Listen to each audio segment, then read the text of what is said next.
Hello, my beautiful fountain friends. Welcome to Creepy Nibs. I'm Count Chocula, and we are going to be looking at an ink that I am, mildly obsessed with.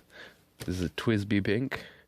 I first received this in a sample from an absolutely marvelously, amazingly beautiful pen friend, and I cannot be more grateful, because I probably wouldn't have tried this were it not for me getting this sample, because it comes in this bottle, and only this bottle. This is an 18 milliliter bottle. Sells for about $6.50. It kind of looks green in there. That's really awesome. But this is kind of fucking bullshit. Let's. I don't know. I can't kind of. I'm not going to sugarcoat it. This bottle's beautiful, absolutely amazing. The ink, incredible, fantastic. We will see more of that later. The cap, amazingly beautiful. Nice plastic. It's a pretty decent opening. You probably wouldn't be able to fit I don't know, a Mont Blanc 149 in it or anything, but still, it's great. It seals nice. I don't know, does it have a gasket in there or something? No, it's just a normal thing, but still, very nice. But it only comes in this 18 milliliter bottle, and it makes me really mad. They have a black, a red, a blue, and a blue-black that come in a 70, 75. I can't remember exactly, but still, they could do that. Why can't they do that for the pink? Oh, it's such a good pink. It's such a good pink. Okay. Let us take a peeky speak. Peeky peek? We already saw that. It was in frame the whole time. So there it is on my coloring. I don't have anything exactly like this. Here's Pen BBS 503 Rose Powder, which is the closest in writing, but this has more blue in it. This is Vintage Julia, which is very pastel, but I thought I'd add it to the thing because I don't want to mess up the glitter in the bottom. But can you see how that's green? It's like an opaque green. And there's beautiful gold glitter. But it's definitely pink. There's no green anywhere at all whatsoever. But this does the same thing. Not quite as much, but it's still a thing. And I find that very interesting, so I figured I'd add it to the pile. For that sake, let's look at that gold glitter. Yes! I'll be reviewing that soon. I just gotta figure out what pens I want to put it in. There. Okay. And then there's Diamine Cerise, which is very different, but it is a common pink. I figured I would show it off. This is way darker, way more blue. And just for funsies, here's Ferris Wheel Press Lady Rose, which I love. I'm getting a bottle of this soon, because it's amazing. Oh God, it's just so gorgeous. I love gray pinks. They're my favorite pink. But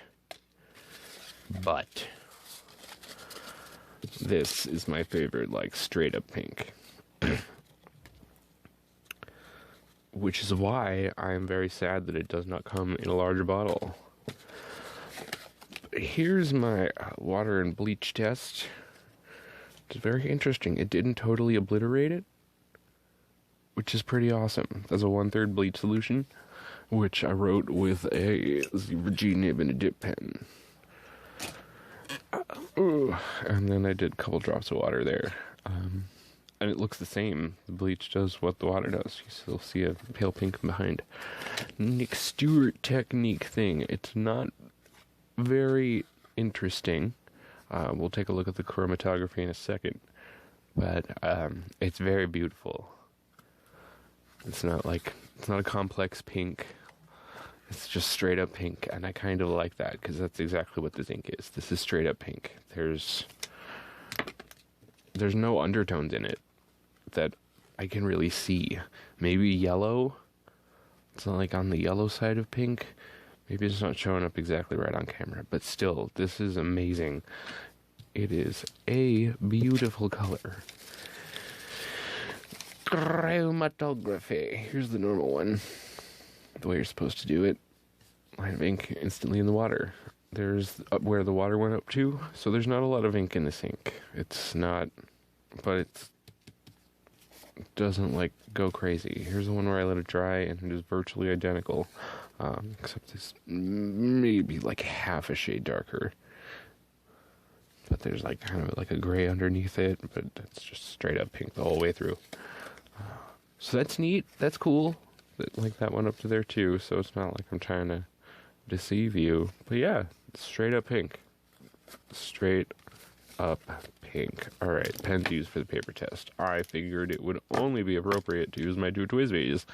There's a TWSBI Eco in extra fine and a TWSBI Eco in broad. I kind of have a love-hate relationship with these pens. I might talk about it in another video, but we're going to talk about the pink ink now. Boom. This is Clairefontaine, 90 grams per square meter. Ooh. Might have to do some color correction to fix that, because it's looking a little bit more blue than it actually is. But in case I cannot do that, here we go. Very nice. It's very consistent. If I had to complain about it, it'd be that I wish it shaded more, but that's just me being a perfectionist, and super nitpicky. But this is just a fantastic straight up pink. I didn't have any issues with this, and any real issues with it on any of the papers. And I mean any of the papers. So stay tuned to see that devil magic. It took 7 seconds to dry in the extra fine and 30 seconds in the broad. Good dry times. Good dry times. That broad's kind of wet. There's the swatch. See, it's just kind of, it's very consistent. It's like a little bit of darker spots, but it's not, you know. Water test did pretty good. You can see it better on the video than you can in person. But that's usually the case with water tests. But it didn't disappear. It didn't like make the page go cuckoo bananas. That's a little tough to make out. So if you write with an extra fine and you spilled water on this for 30 seconds and dabbed it up with a paper towel, you might not be able to do a good job of recovering it. But on the back, there is no bleed. There's no feathering. You saw the whole page. There's no spread. It doesn't echo because it's pretty light. I think that it's possible if you're sensitive to it. Like if you need something like kind of bold so that you can see it on the page, this might not be your best bet. I can read it just fine. I don't have an issue with it at all. Except for that bottle. Oh, Fabriano Echo Qua. Where's my depth of field? There it is. Okay. So there we go. As usual, this paper has kind of a texture to it. So your writing will also get that texture, which I think looks very good on a lot of inks. This ink looks good on this paper. It's pretty fab. It's just straight up pink the whole way through. I said that like 850 billion times, but that's, I mean, I have to talk about what I'm looking at. Oh, and I did the swatching part before I did the dry times part. So that's the oops. I did it again. So there we go. It only took 4 seconds to dry in the extra fine and 17 in the broad. That's good. That's pretty good. Water test. It did not terrible. It's about the same as the Clairefontaine. Maybe the Clairefontaine a teensy bit better. But it's a negligible difference. These were let to dry for like 8 to 10 hours. I'm not exactly sure. Rhodia, 80 grams per square meter. Ink also looks very good on this paper. Oh, no bleed. I would have mentioned that if there was.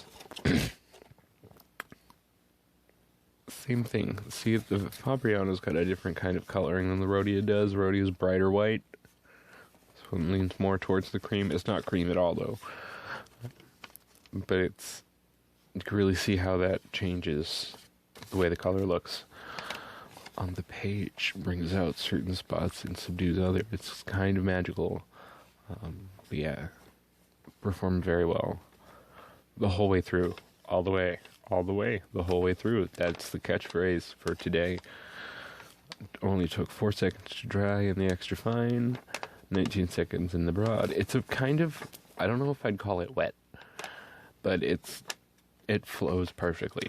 I didn't have any flow issues at all. I primed the feed a couple times because doing these swatches like sucks all the ink out of the feed, and I think that would be unfair to write a page after that without priming the feed. So that is what I have done. Water tested kind of bad. Not really any bueno. It did better on the other papers. Chomaway River, 68 grams per square meter. This is where we get some shading, and I am pleased with that. It's very beautiful. You got like that halo there in the eye. Very nice.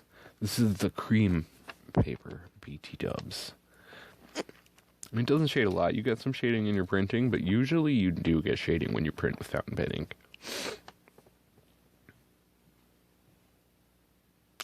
Broad looks really good. The lines look very smooth. Shading and the printing in the broad is fan-fucking-tastic. It took 5 seconds to dry in the extra fine and 14 seconds to dry in the broad. Maybe the feed was running a little dry, but that is kind of amazing. An extra dot there, got some shade there. Very nice. Water tested bad. It did pretty bad. I dyed the page a little bit. And kind of, yeah. But it's still, I don't know, it did a little teensy bit better than the Rhodia. But not by much. There's no ghosting. There's no echo. You can't see it.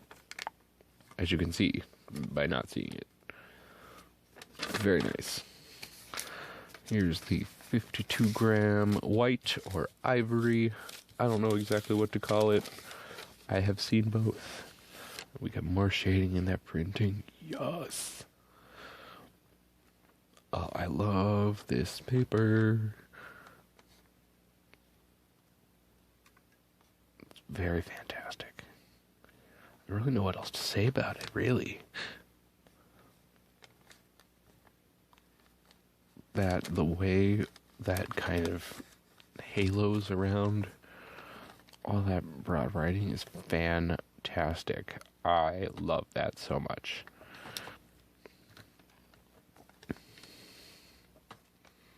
It took 6 seconds to dry in the extra fine, and that's not a super dry pen. It took 32 in the broad though, so that's a little bit more normal than the 19 we saw last time. 14. That swatch looks real good. Real good. Oh, it's so pretty. Water test did, like, kind of amazing. I don't know what made this do this. But, like, you never see a water test doing better on Tomoe River than it does on, like, Clairefontaine. That's kind of bananas. You could totally recover that. Maybe not that. That'd be kind of faint, but it still did better than some of the other papers did. And then that, yeah, totally. So it's not going to be a complete and utter disaster if you get the sweat. There's no echo. There's no sheen or anything. I would have talked about it if there was. It doesn't bleed. Water test pushed it through a little bit, and this has never made it to the other side. It goes there, but that's fine. Oh, all right. Let's take a step down and look at the HP Premium LaserJet 32-pound copy paper. Okay, I'll just have to fix the temperature. I got this. This will be fixed by the time you see it. And I don't know, this paper does a bad texture, but it doesn't feather at all. That's pretty good. Spreads a teensy bit, especially compared to something like this, but it's not super bad. I hate writing on this paper. It's bad. I hate it. I mean, technically it's good paper, but I hate it for fountain pens. We got some shading in that printing again. Very nice. It took 5 seconds to dry in the extra fine and 12 seconds in the broad. swatch is fine. I got a drop of water on it. That's my dumb fault. Water tested good, but usually does on this paper. Didn't really wash it away at all. Kind of blurred it out a little bit, but that's all. There's no bleed or echoes. Thick paper. And not even thick with two C's, because thick with two C's is a good thing. Alright. Here is the shitty 20-pound copy paper. Are you seeing what I'm seeing? I mean, are you not seeing what I'm also not seeing? Feathering. Check that shit out. Yo, that is kind of amazeballs. So if you have to write on really, really bad paper, I mean, it looks like garbage, like texture-wise, but it doesn't feather. It's really not bad. That's kind of amazing. I would recommend this for this paper. It took 1 second to dry in the extra fine and 1.5 seconds in the broad. The swatch looks fugly. I hate it. Water tested pretty good, but it usually does. It just really fucks up the paper. Let's take a look at the back. Alright, we got a teensy bit of bleed in the broad, and some in the printing on the extra fine. A little bit more in the printing in the broad, and a few dots here and there in the cursive. But really, that's kind of impressive. It's not a complete and total, like, clusterfuck monstrosity. So hey, it's really not bad. You just gotta use a really dry pen. If you use this paper, this ink, there we go. But don't waste this ink on bad paper. Just don't. It's too good for that and too expensive. Because it's like 36 cents a milliliter if I can do math properly. Here is Maruman Nemoceni 80 grams per square meter paper. This is my favorite paper. I love it more than any other. We got some shading in that printing again. Some nice little halo effects here and there. Very nice. Very gorgeous. I love it. It really kind of, I don't know, the color really shines through. It's like, it takes it as far as it can go, really. Like as far as Tomoe River, but it's not too thin, and like you don't get ghosting problems with this paper. It's just so, and so smooth to write on. Fantastic. If you haven't used this yet, get you some. You will be not disappointed. Look at the shading. We get shading in the cursive again. That is fantastic. And that shading in the printing. Yes. It took 7 seconds in the extra fine and 23 in the broad. Pretty good. The swatch looks really nice. That halo there kind of made a heart. It's cute. And the water test did kind of bad. Not very good. But still not completely gone. So that's good. That's a good thing. The back, everything is cool.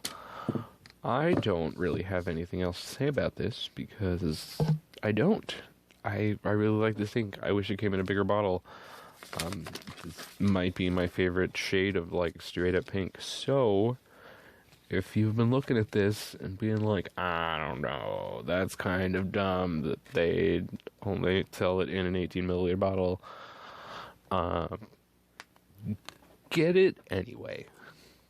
I say get it anyway. Give it a shot. It's pretty good. But I also don't want to encourage TOYSB to keep doing this. This is a dilemma. I cannot. Oh, why is capitalism so evil? It's fine. Just you have a good day, punch every Nazi, and be a good person.